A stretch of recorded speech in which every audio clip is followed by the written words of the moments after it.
Hello students, this is your English reader book and today I am going to start the quarterly third syllabus. So students, today we are going to start chapter 9, that is a poem, that is The Clothesline. The poem The Clothesline is written by the poetess Charlotte Trude Cole. Here you are watching a picture of this poet. Her name is Charlotte Trude Cole. Now I will give you a short biography of this poetess. Charlotte Trude Cole was born on 13th of January 1878. She has written many books like A Book of Play for Children, Chums the Play, Our Express, and Tales for Little Folk. These are some famous books which is written by this poetess.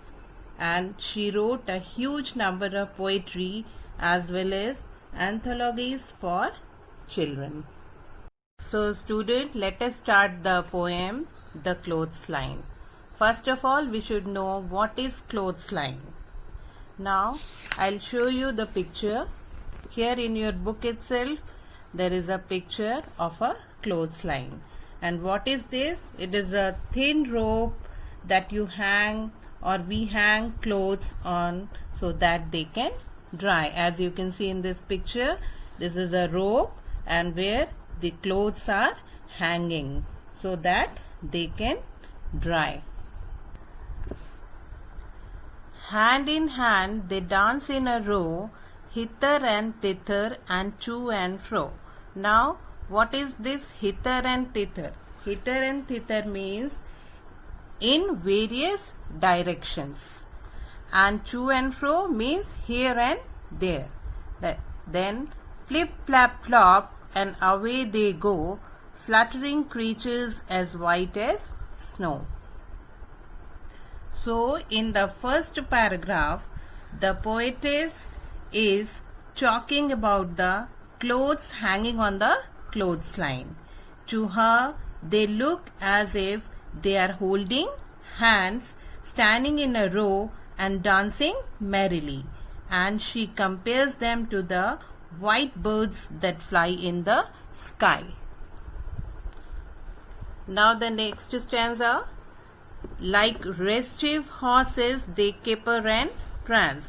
Now restive horses means refusing to go forward. And caper and prance. Caper is, it is there in your book, see, leap, skip or dance. And prance means walk or move with sprightly steps.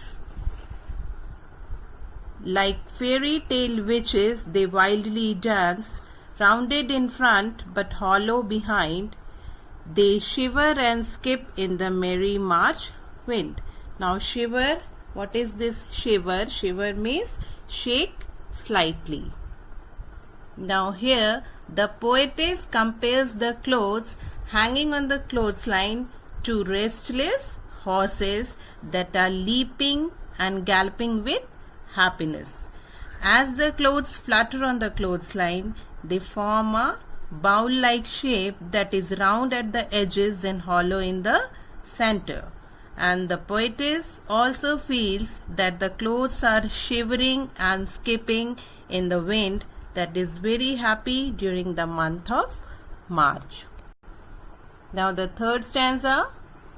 One I saw dancing excitedly, struggling so wildly till she was free, then leaving pegs and clothesline behind her. Pegs. And what is this pegs? It is a piece of wood, metal, etc. on a wall or door that you hang your coat on. That is a peg.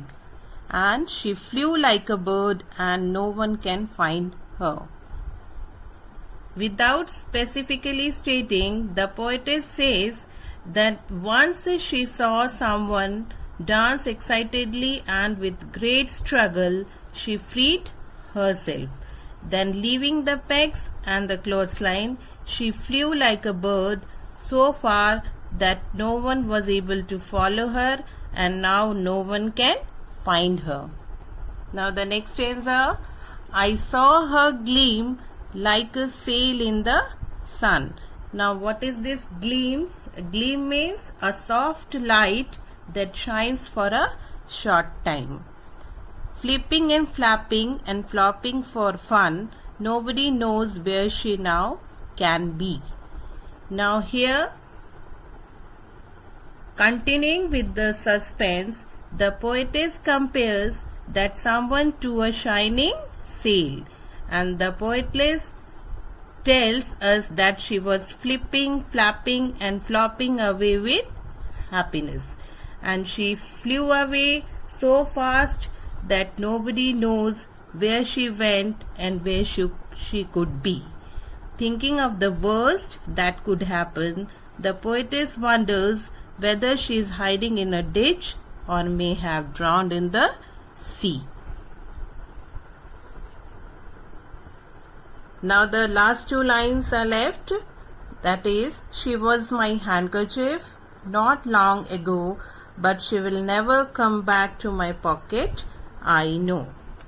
And it's only in the last two lines of the poem that the poetess reveals that she was talking about her handkerchief that flew away not very long ago, and she is sure that it will not come back to her and it is lost forever.